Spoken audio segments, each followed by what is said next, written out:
Hi! இன்னைக்கு என்ன video பார்க்க போறோம்னா, 5 in 1 காம்போ வீடியோ போட்டிருந்தோம்ல. ஸோ அந்த ஆர்டர் தான் வந்திருக்கு. அதில் பார்த்தீங்கன்னா உங்களுக்கு blouse dot scale, scallop scale, pro circle, French curve, armour scale இந்த 5 ஸ்கேலும் வந்துருங்க இந்த காம்போவில். ஸோ இதோட பேக்கிங் வீடியோ தான் நம்ம வந்து பார்க்குறோம்.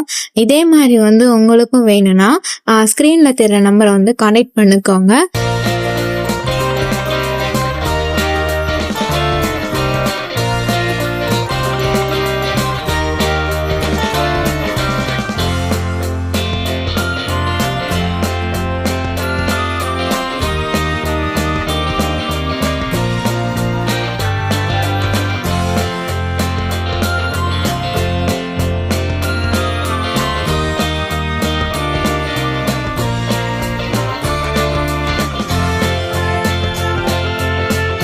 Thanks for watching.